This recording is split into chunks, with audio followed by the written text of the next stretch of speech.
Okay guys, so the last time we wrote our very first TypeScript file, but you probably noticed you need to compile it every single time with TC before running it, and honestly that is kind of annoying. Now in the last video I told you guys that I'll show you a package where you can run the command only once and it will compile your TypeScript file. So let me show you guys that package. Now what you have to do is open your browser and search for ts-node, and it's usually going to be the first link from this website called npm. So click on this link and this is the package. So you can also install it from this command right here. You can copy this or you can click on this icon as well. It will copy it for you. But what you need to do is you need to scroll down a little bit until you see the installation part. Now, as you guys can see, there's two different commands for installation. So the first one is locally in your project. Now, what that means is when you run this command, it will download the ts-node package locally in your project, meaning if you create another project in your computer or in your machine, then you have to run this package or you have to install this package once again. But if you install it globally, meaning it will install on your computer, so if you make another project, then you don't have to install this package anymore. Now what we're going to be doing is we're going to be copying the second command and we're going to be installing this package globally into our machine. Now what I'm going to do is open my IDE, and then inside my terminal I'm going to paste this command and press enter. It depends on your internet speed, but it's really lightweight, so it won't take much. And there you go, as you guys can see, it's being installed. Now to run our file, what I'm going to do is I'm going to run this command ts-node, and then I'll define my file name, which is called index.js. Now if I press enter, there you go, as you guys can see, it compiled our TypeScript file into JS. So yeah, there it is. Now, another thing I want to talk about is this website, npm. What is that? You guys might be wondering, what is this website? So let me tell you what this is. Now, first of all, let me talk about npm, what npm is. So npm originally stands for Node Package Manager, but these days we call it npm, so you can call it that as well. Now, think of npm or think of this website, something like this. And this is what this whole website is about. So developers who work on open source projects often upload their code to this website in form of packages. So as you guys can see, this is also a package, an open source package, meaning you can literally see every single line of code the contributors or the developer who made this project has made. And I believe this guy is the developer of this project called Blake Embry, and then another guy called CSpot Code. He's a contributor who contributed into this project with Blake. Now, if I give you another example, I'd say let's search for something else. Let's search for data. Sorry about that. Data. So you see dozens of packages made by different developers. Now, all of these are open source, meaning you can literally read the code line by line. Nothing is hidden. Most of the time, developers don't even get paid for this kind of work.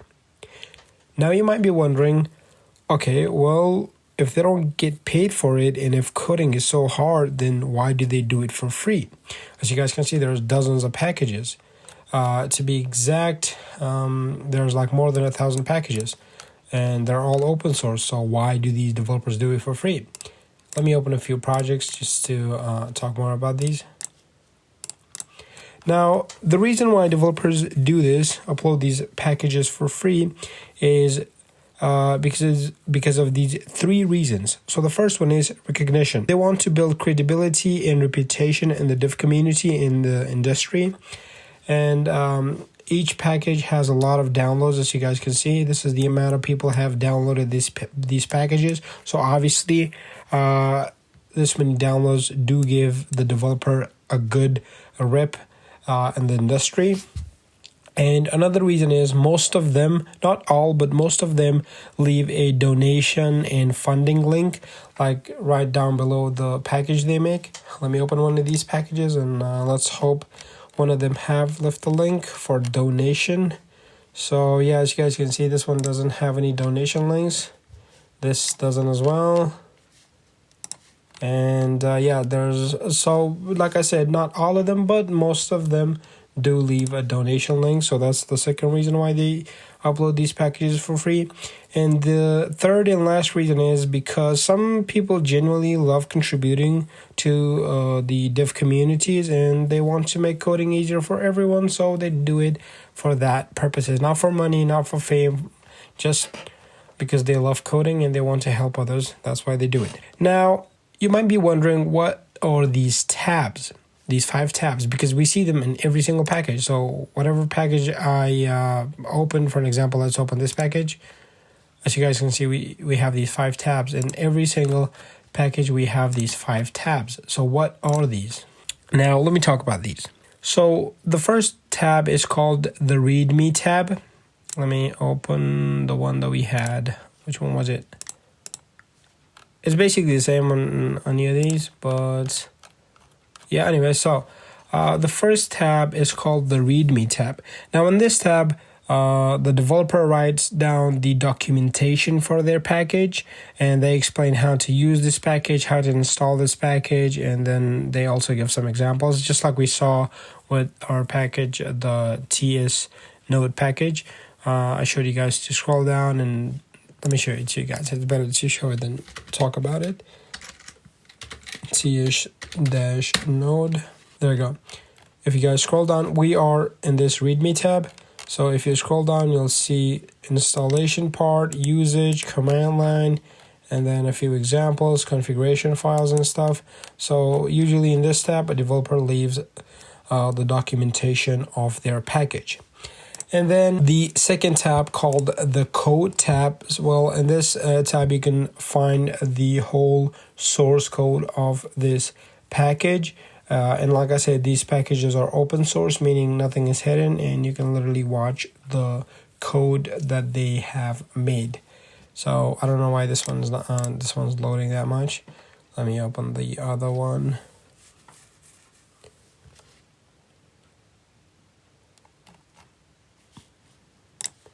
Yeah, I honestly don't know what's wrong with my internet, guys.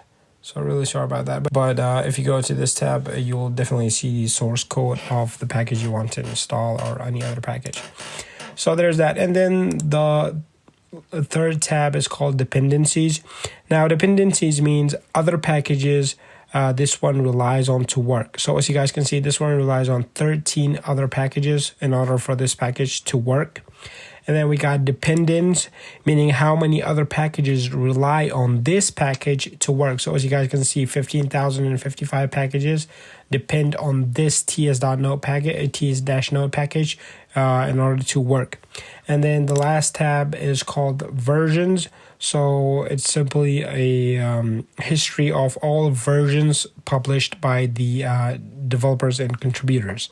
So if you install a package, its dependencies also gets installed into your project automatically. Otherwise, the package will not run. Now, installing packages, let's talk about that.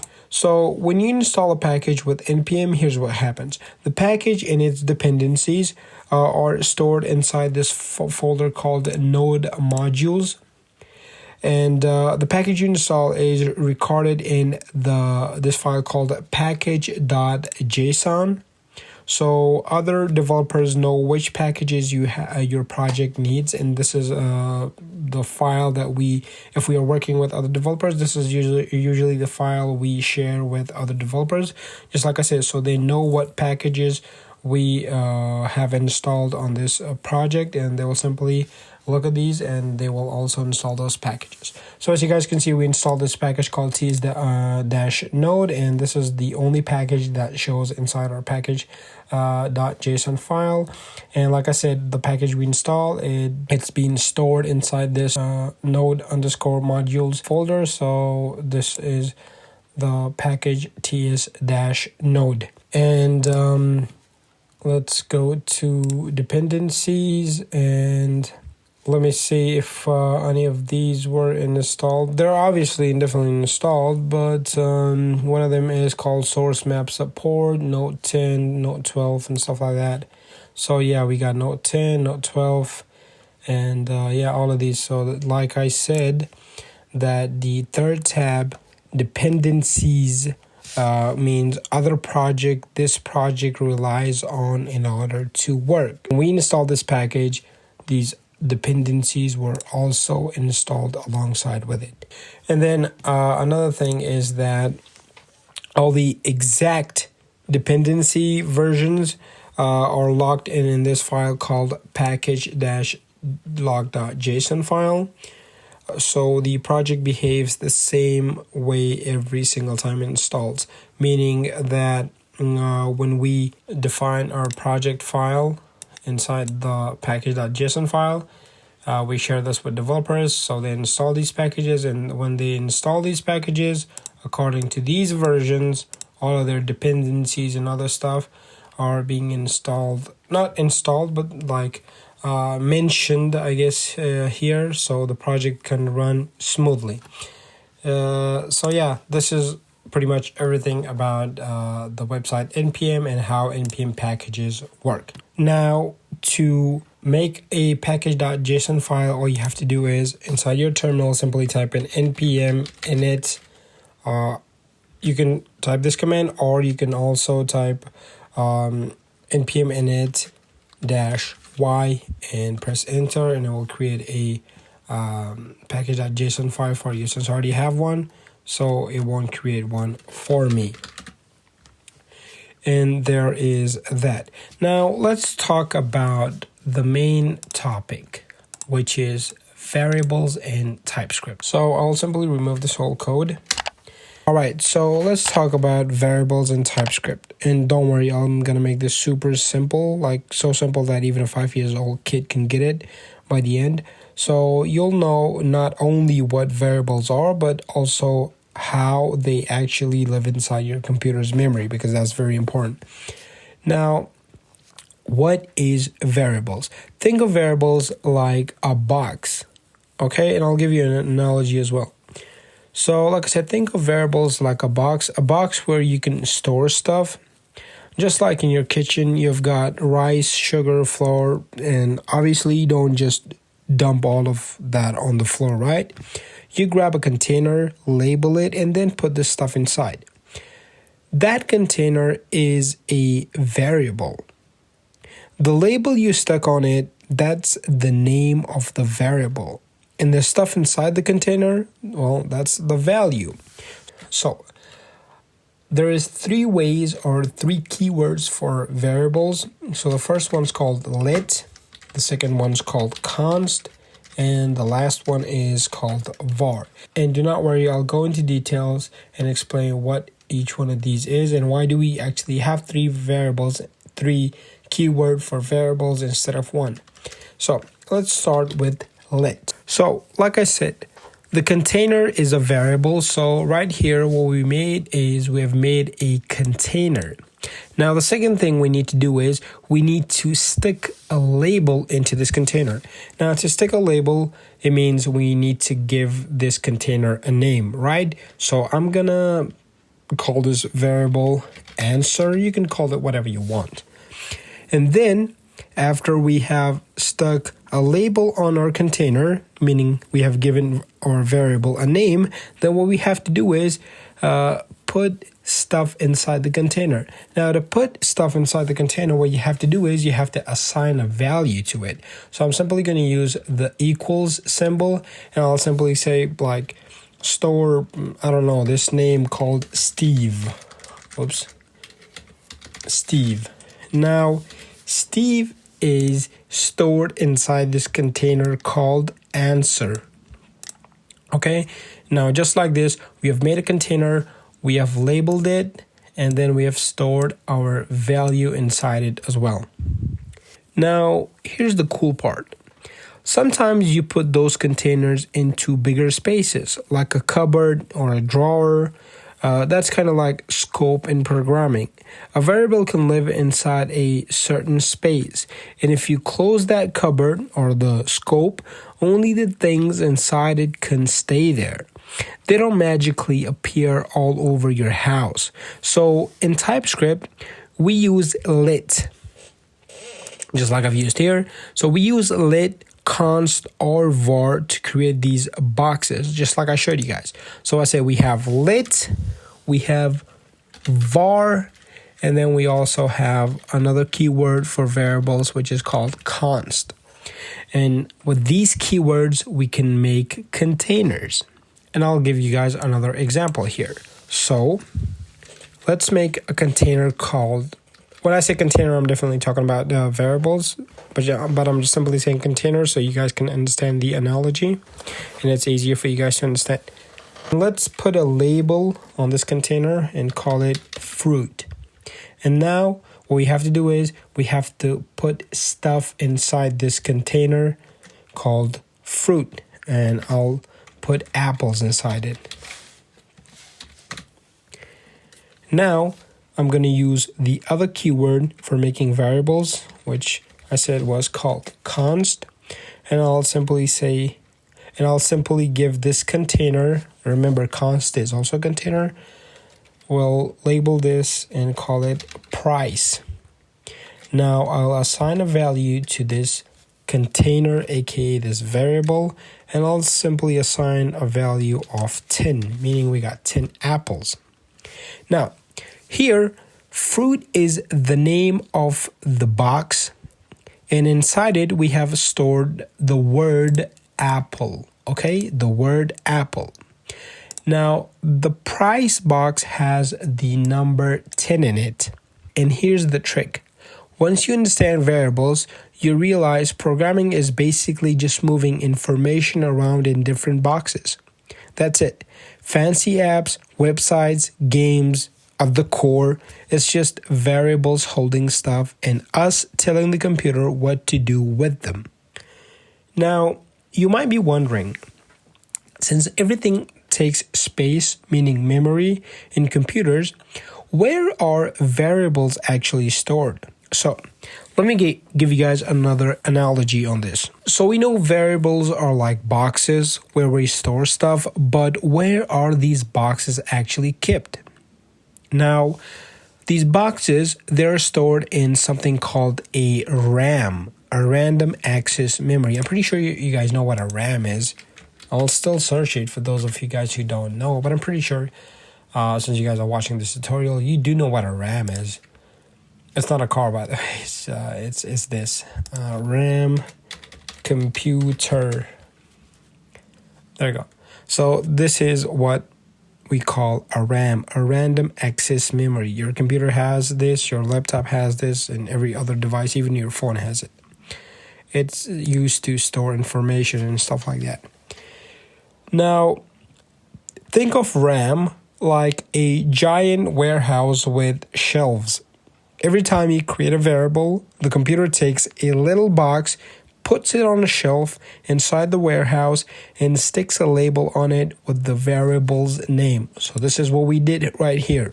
Now, these two variables that we created by the name of fruit and price, this is stored inside our RAM. The example of the fruit that I gave you guys here.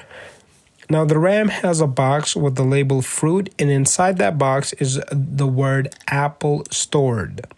Another question you guys might be wondering, how much can we store inside a RAM? So let's do the quick math then. Now, the thing is, 1 GB of RAM equals about, I think 1 billion bytes. Yes, 1 GB of RAM equals about 1 billion bytes. Technically, it's like more than a billion, I believe. It's 1,073,000,000, something like that. But just let's keep it cool and let's call it 1 billion, okay?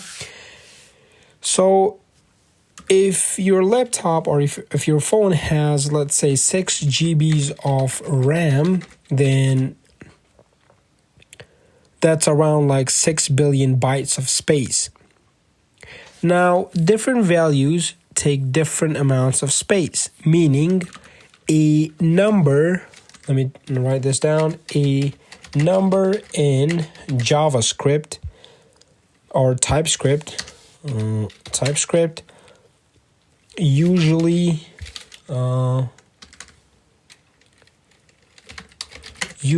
takes up to 8 bytes.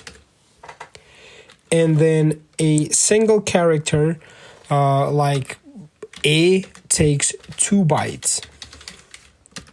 A word like apple, 2 bytes.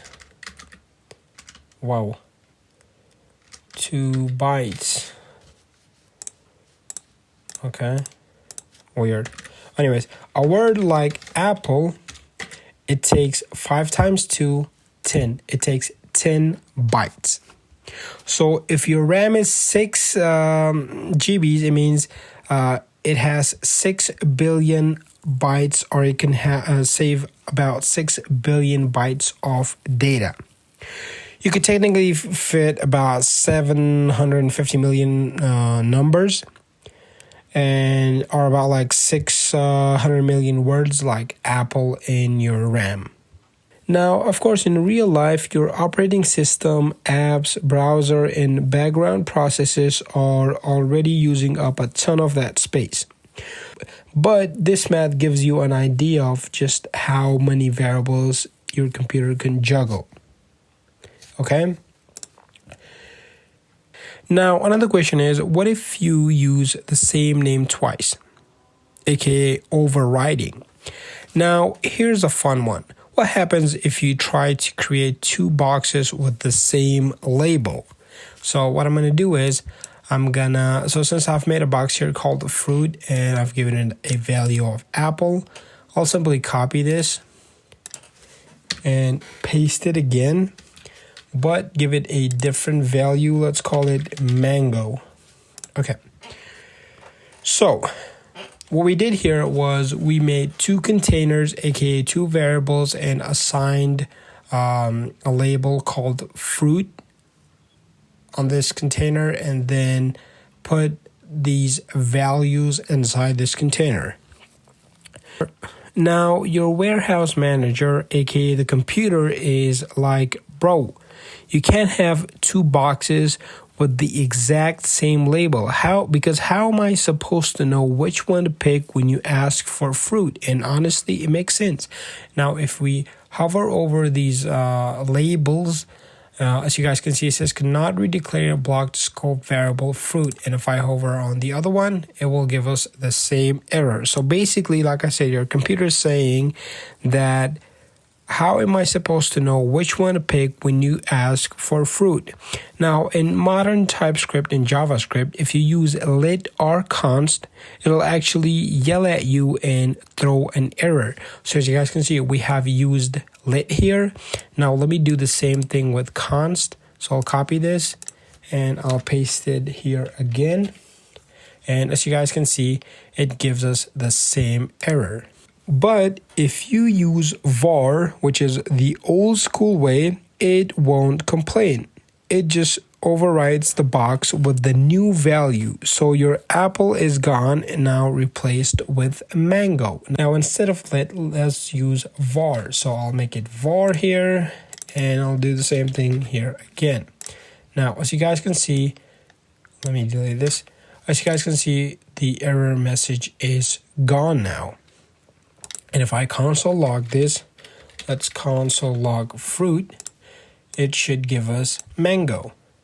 Now let's run this. It should give us the latest or the second value, which is called mango. So let's run this with ts-node index.js command. And as you guys can see, it gave us mango. Why? Because like I told you guys, if you use var, it doesn't complain and it just simply overwrites the box with the new value. So like I said, our apple value is gone and replaced with mango.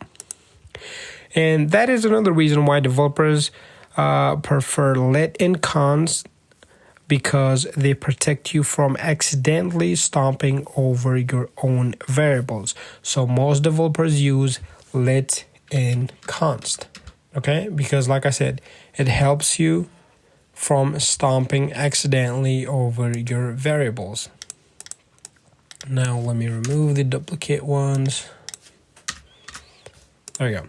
So to sum it all up, variables are like boxes And RAM is the giant warehouse where those boxes live, and bigger RAM means more storage.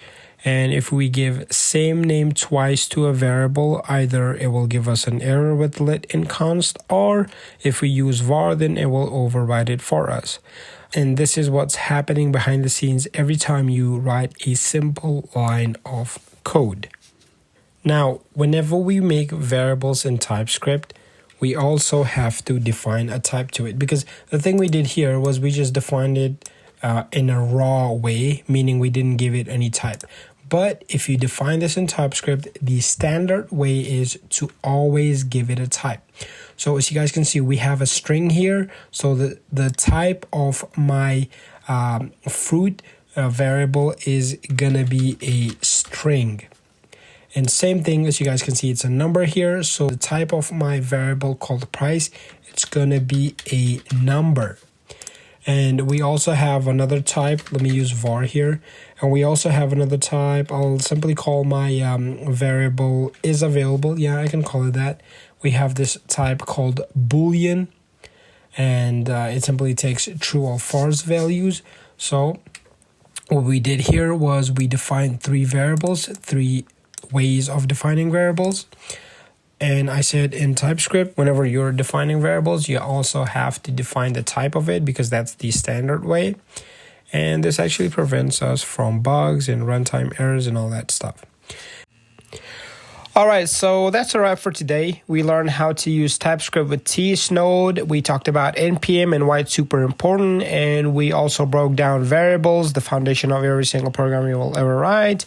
And in the next episode, we're going to level up even more and start talking about functions, basically how to make your code reusable and smarter.